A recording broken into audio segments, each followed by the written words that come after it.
Paper cup நேயர்களுக்கு எல்லாருக்குமே வணக்கம். இன்னைக்கு நம்ம பார்க்க போகிறது மலேசியா நாட்டில் நடந்த ரொம்பவும் கொடூரமான சமீரா கிருஷ்ணன் அப்படிங்கிறவங்களுடைய கொலை வழக்கை பற்றி தான் இந்த வீடியோவில் பார்க்க போகிறோம். மலேசியா நாட்டில் குவாந்தான் அப்படிங்கிற பகுதியில் ஜாலன் பசார் அப்படிங்கிற ஒரு கடத்தெரு ஒன்று இருந்திருக்கு. அந்த கடத்தெருவில் இருக்கிற ஒரு பூக்கடையில் வேலை பார்க்குறவங்க தான் இந்த சமீரா கிருஷ்ணன். இந்த சமீரா கிருஷ்ணன் ஒரு திருநங்கை. அன்னைக்கு சரியா பிப்ரவரி 23, 2017 இந்த சமீரா கிருஷ்ணனை கொலை பண்ணணும் அப்படிங்கிறதுக்காக 5 பேர் கொண்ட ஒரு கும்பல் ஒரு காரில் ரொம்ப நேரமாக வெயிட் பண்ணிக்கிட்டே இருக்காங்க. அந்த கடத்தெருவுக்கு நைட்டு 12 மணி போல அந்த இடத்துக்கும் வந்துடுறாங்க. சமீரா கிருஷ்ணன் அந்த கடையை விட்டு எப்போ வெளியில வருவாங்க அப்படின்னு சொல்லிட்டு ரொம்ப நேரமா காத்துக்கிட்டே இருக்காங்க. சரியா விடியற்காலை 4 மணி போல இந்த சமீரா கிருஷ்ணன் தன்னுடைய வேலையெல்லாம் முடிச்சுட்டு அந்த கடையில இருந்து வெளியில வராங்க. வெளியில வந்து தன்னுடைய வீட்டை நோக்கி நடந்து போய்கிட்டு இருக்கிற சமயத்துல இந்த கும்பல் என்ன பண்றாங்கன்னா அவங்களுடைய காரை எடுத்துக்கிட்டு அந்த பெண்ணை ஃபாலோ பண்ண ஆரம்பிக்கிறாங்க. ஒரு கட்டத்தில் அவங்க கிட்டக்க போயிட்டு ஏதோ பேச ஆரம்பிக்கிறானுங்க. இந்த சமீரா என்ன நினைக்கிறாங்கன்னா எல்லாரும் கிண்டல் பண்ற மாதிரி இவனும் நம்மளை கிண்டல் பண்றான் அப்படின்னு நினைச்சுக்கிட்டு அவங்களுக்கு எந்த பதிலும் கொடுக்காம தொடர்ந்து நடந்து போய்கிட்டே இருக்காங்க. ஒரு கட்டத்தில் இந்த 5 பேர் என்ன பண்றாங்கன்னா தன்னுடைய காரை ஒரு இடத்துல பார்க் பண்ணிட்டு இறங்கி அந்த பொண்ணை ஃபாலோ பண்ண ஆரம்பிக்கிறானுங்க. யதார்த்தமா இந்த சமீரா திரும்பி பார்க்கும்போது ஒருத்தனுடைய கையில மிகப்பெரிய ஒரு பட்டாக்கத்தி இருக்கிறத கவனிக்கிறாங்க. நம்மளதான் இவனுங்க அட்டாக் பண்ண போறானுங்க அப்படின்னு நினைச்சிட்டு அந்த பெண் ஓட ஆரம்பிக்கிறாங்க. அந்த சமயத்துல இவனுங்களும் துரத்த ஆரம்பிக்கிறானுங்க. தொடர்ந்து துரத்திக்கிட்டே இந்த கும்பல் போகுது. அப்போதைக்கு சமீராவை வெட்டலான்னு போகும்போது சமீரா திரும்பி தன்னுடைய கையை தற்காப்புக்காக நீட்டுறாங்க. அப்போதைக்கு அவங்களுடைய வலது கையில இருக்கிற 4 விரல்களும் துண்டா கீழே போய் விழுகுது. அதன் பிறகு அவங்க வேண்டாம் வேண்டாம்னு சொல்லி கதறிக்கிட்டே இருக்காங்க. அப்பயும் விடாம இவனுங்க கத்தியை எடுத்து சரமாரியா வெட்ட ஆரம்பிக்கிறானுங்க. அந்த சமீராவோட மார்பக பகுதி, தொட, காலு, முகம் அப்படின்னு சொல்லிட்டு எல்லா இடத்துலையுமே கண்ணா பின்னான்னு வெட்ட ஆரம்பிக்கிறானுங்க. வெட்டி முடிக்கப்பட்ட பிறகு சமீராவுக்கு உயிர் இருக்கா அப்படின்னு சொல்லிட்டு டெஸ்ட் பண்ணி பார்த்துருக்கானுங்க. அவளுடைய இதயம் துடிச்சுக்கிட்டு இருக்கிறதுனால அதன் பிறகு இவனுங்க வச்சிருந்த துப்பாக்கியை எடுத்து அந்த பெண்ணோட நெஞ்சிலேயே 3 முறை சுட ஆரம்பிக்கிறானுங்க. ஒரு கட்டத்தில் சமீரா அந்த இடத்துல இறந்து போயிடுறா. எதுக்காக இந்த கும்பல் சமீராவை கொலை பண்ணானுங்க? மலேசியா நாட்டில் பரபரப்பா பேசப்பட்ட இந்த சமீராவோட கொலை வழக்கை பற்றி தான் இந்த வீடியோவில் பார்க்க போகிறோம். நான் உங்கள் Babu Shankar and welcome to Babu Shankar story.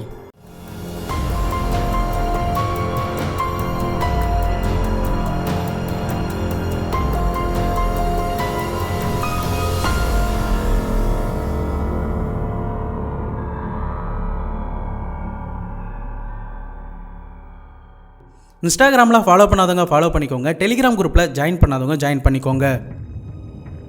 Malaysia நாட்டில் குவாந்தான் அப்படிங்கிற பகுதியில் கிருஷ்ணன் அப்படிங்கிற ஒருத்தர் இருந்திருக்காரு. இந்த கிருஷ்ணனுக்கு ரமேஷ் மற்றும் சிலம்பரசன் அப்படிங்கிற 2 பசங்களும் இருந்திருக்காங்க.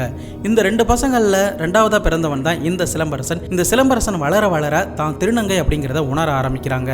அதன் பிறகு இந்த சிலம்பரசன் தன்னை ஒரு பெண் போல பாவிக்கவும் செய்கிறாங்க. அது மட்டும் இல்லாமல் தன்னுடைய பெயரை சமீரா கிருஷ்ணன் அப்படின்னு மாற்றிக்கொள்ளவும் செய்கிறாங்க.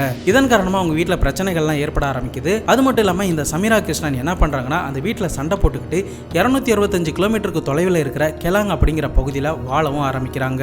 ரொம்பவும் சின்ன வயசுலேயே வீட்டை விட்டு வெளியே வந்துடுறாங்க. அங்கே தன்னையும் தன்னுடைய உணர்ச்சிகளையும் புரிஞ்சுக்கக்கூடிய திருநங்கைகள் கூட சேர்ந்து வாழ ஆரம்பிக்கிறாங்க. அங்கே இருக்கிற சின்ன சின்ன வேலைகளை பார்த்துக்கிட்டு தன்னுடைய தேவைகளை பூர்த்தி கொள்ளவும் செய்கிறாங்க. இந்த சமீராவும் வாழ்க்கையில் நல்ல விதமாக முன்னேறிக்கிட்டே வராங்க. இந்த சமயத்தில் தான் 2015 பிப்ரவரி 9 இரவு 12 மணிக்கு மேலே ஒரு காலிங் பெல் சத்தம் கேட்குது. இந்த சமீராவோட ஃப்ரெண்டு எல்லாருமே தூங்கிடவும் செய்கிறாங்க. அந்த சமயத்தில் இந்த சமீரா கதவை திறந்து பார்க்குறாங்க. அப்போதைக்கு 2 ஆண்கள் வெளியில் நிற்கிறாங்க. ஒருத்தனுடைய பேர் கணேசன், ஒருத்தனுடைய பேர் விக்னேஸ்வரன். இந்த 2 பேரும் அவங்க கிட்ட ஒருத்தவங்களுடைய பேரை சொல்லி அவங்க இருக்காங்களா அப்படின்னு சொல்லிட்டு தொடர்ந்து அந்த சமீரா கிட்ட பேச்சு கொடுத்துக்கிட்டே இருக்காங்க. தொடர்ந்து அவங்க கிட்ட பேசிக்கிட்டே இருக்கும்போது ஒருத்தவன் என்ன பண்ணுறான்னா அவங்க கிட்ட இருக்கிற இரும்பு ராடை எடுத்து அந்த பெண்ணோட தலையிலே பயங்கரமாக அடிச்சிடறான். அடித்தது மட்டும் இல்லாமல் மயக்கம் அடைஞ்ச அந்த சமீராவை தூக்கிக்கிட்டு கார் பார்க்கிங்கில் இருக்கிற தங்களுடைய காரில் போட்டுக்கிட்டு அவனுங்க வேகமாக அந்த காரில் நகர ஆரம்பிக்கிறானுங்க.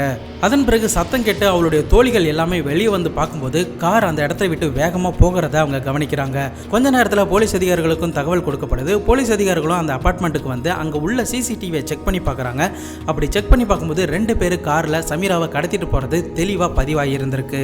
ஒரு பக்கம் போலீஸ் அதிகாரிகள் அவனை தேடிக்கிட்டே இருக்காங்க. மறுபக்கம் இந்த கணேசனும் விக்னேஸ்வரனும் என்ன பண்றாங்கன்னா தூரத்தில் இருக்கிற சிம்பாங் லிமா செமெண்ட்ரி அப்படிங்கிற பகுதியில் இந்த சமீராவை கடத்திக்கிட்டு போய் அவங்களுடைய எல்லா ட்ரெஸ்ஸையும் கலட்டி பலமா பலாத்காரம் பண்ண ஆரம்பிக்கிறானுங்க. அது மட்டும் இல்லாமல் இவனுங்க என்ன பண்றாங்கன்னா பக்கத்தில் இருக்கிற ஒரு இரும்பு முள்வேலியை எடுத்து அந்த பெண்ணோட கை கால்கள் 2மே கட்டிடவும் செய்கிறானுங்க. கட்டினது மட்டும் இல்லாமல் அங்கேயே ட்ரிங்க்ஸ் பண்ணுறானுங்க. அப்பப்போ அந்த பெண்ணை ரேப் பண்ணவும் செய்கிறானுங்க. ரேப் பண்ணி முடிச்சதுக்கு பிறகு அவனுங்க குடிச்சு போட்ட அந்த ட்ரிங்க்ஸ் பாட்டில் எடுத்து அவங்களுடைய பிரைவேட் பாட்டில் அனுப்பி ரொம்பவே சித்திரவதை பண்ணியிருந்திருக்கானுங்க. அவங்களுடைய தேவைகள்லாம் முடிஞ்சதுக்கு பிறகு இந்த சமீராவை விடியறதுக்குள்ள அவங்களுடைய அப்பார்ட்மெண்ட்லேயே விட்டுடலாம் அப்படின்னு சொல்லிட்டு தங்களுடைய காரோட டிக்கியில் அந்த பெண்ணை நிர்வாணமாக கட்டப்பட்ட நிலையில் தூக்கி போடுறானுங்க. அதன் பிறகு அந்த இடத்துல இருந்து காரை எடுத்துக்கிட்டு நகர ஆரம்பிக்கிறானுங்க. பதட்டமாக வேகமாகவே ஓட்டிக்கிட்டு வரானுங்க. ஒரு இடத்துல ஒரு டோல்கேட் இருந்திருக்கு. அந்த டோல்கேட்டுக்கு முன்னாடி இருக்கிற ஒரு காரில் வேகமாக வந்து மோதிடவும் செய்கிறானுங்க. காரை விட்டு இறங்கி வந்த ஓனர் ஒரு சீன பெண் அப்படிங்கிறது தெரிய வருது. அவங்க இவனுங்க கூட வாக்குவாதம் பண்ண ஆரம்பிக்கிறாங்க. இந்த சமயத்தில் அந்த சீன பெண் போலீஸுக்கு தகவல் கொடுத்துட்றா. கொஞ்ச நேரத்தில் அந்த இடத்துக்கு போலீஸும் வர ஆரம்பிக்கிறாங்க.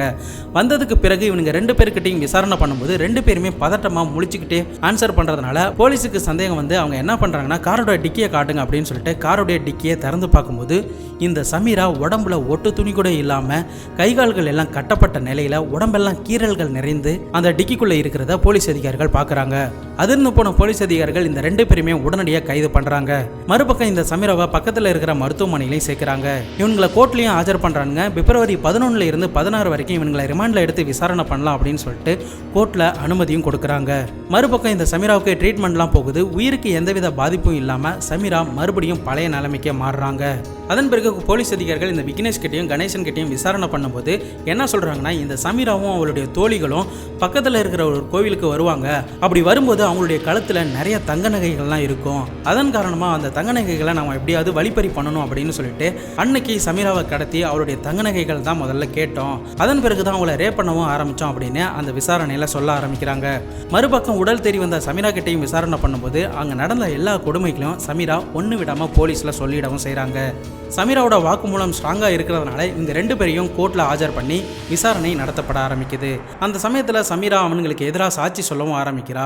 தொடர்ந்து இந்த வழக்கு நடந்துகிட்டே போகுது. எப்பெல்லாம் கோர்ட்டில் ஹியரிங் இருக்குதோ அப்பெல்லாம் வந்து இந்த சமீரா தனக்கு நடந்த விஷயத்தை எல்லாத்தையுமே வாக்குமூலம் கொடுக்குறாங்க. ஒரு கட்டத்தில் விக்னேஷுக்கும் கணேசனுக்கும் எதிராக ஆதாரங்கள் எல்லாமே ஸ்ட்ராங்காக இருக்கிறதுனால சீக்கிரமாக அவனுங்களுக்கு தூக்கு தண்டனை கிடைச்சிடும் அப்படிங்கிறது அவனுங்களுக்கு புரிய ஆரம்பிக்குது. இந்த சமயத்தில் இவனுங்க என்ன பண்ணுறாங்கன்னா நீ இந்த கேஸில் இருந்து விலகிக்க அப்படின்னு சொல்லிட்டு மிரட்டவும் ஆரம்பிக்கிறானுங்க.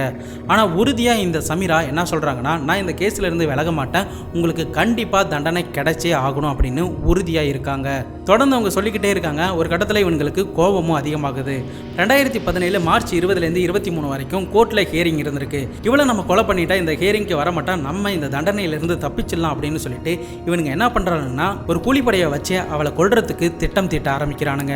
அதன் காரணமாக தான் இன்ட்ரோவில் சொன்ன மாதிரி பிப்ரவரி 23 அந்த சமீராவை ஃபாலோ பண்ணி தொடர்ந்து அவளை வெட்டவும் ஆரம்பிக்கிறானுங்க. கொஞ்ச நேரத்தில் அந்த இடத்துக்கு போலீஸ் அதிகாரிகளும் வந்து சமீராவோட சடலத்தை மீட்கவும் செய்கிறாங்க. மருத்துவ பரிசோதனைலாம் முடிந்ததுக்கு பிறகு சமீராவோட உடலை அவங்களுடைய குடும்பத்தார்கள் கிட்ட ஒப்படைக்கவும் செய்கிறாங்க. சமீராவை அடக்கம் பண்ண வீடியோவை நம்முடைய டெலிகிராம் குரூப்பில் அப்லோட் பண்ணியிருக்கேன். மறக்காமல் போயிட்டு செக் பண்ணி பாருங்க. போலீஸ் அதிகாரிகள் அந்த கடத்தெருவில் இருந்த சிசிடிவியை செக் பண்ணி பார்க்குறாங்க. அப்படி செக் பண்ணி பார்க்கும்போது 5 பேர் வெள்ளை கலர் காரில் வந்திருக்கானுங்க அப்படிங்கிறது தெரிய வருது. அதன் பிறகு அந்த 5 பேரையும் ஒரு வழியாக கண்டுபிடிச்சி அரெஸ்ட் பண்ணுறாங்க. அந்த 5 பேர்கிட்டையும் விசாரணை பண்ணும்போது ஜெயிலில் இருக்கிற கணேசன் மற்றும் விக்னேஷ் அப்படிங்கிறவங்க தான் எங்களுக்கு காசு கொடுத்து அவங்கள வெட்ட வச்சாங்க, அதனால தான் நாங்கள் வெட்டணும் அப்படின்னு அந்த 5 பேருமே வாக்குமூலம் கொடுக்குறானுங்க. இதில் கொடூரமான ஒரு விஷயம் என்னென்னா இந்த குற்ற சம்பவத்தில் ஈடுபட்டது எல்லாருமே தமிழ் பசங்க. தொடர்ந்து இந்த கேஸ் இன்னமும் மலேசியா நாட்டில் நடந்துக்கிட்டு தான் இருக்குது. திருநங்கைகளுக்கு எதிராக மலேசியா நாட்டில் இன்னமும் வன்முறைகள்லாம் நடந்துக்கிட்டு இருக்கிறதா சொல்லப்படுது. அந்த திருநங்கைகளை நம்ம எல்லாருமே மதிக்கணும், அவங்களுக்கும் உணர்ச்சிகள் வலிகள் இருக்குது அப்படிங்கிறத எல்லாருமே புரிஞ்சுக்கணும் அப்படிங்கிறதுக்காக தான் இந்த ஒரு பதிவு.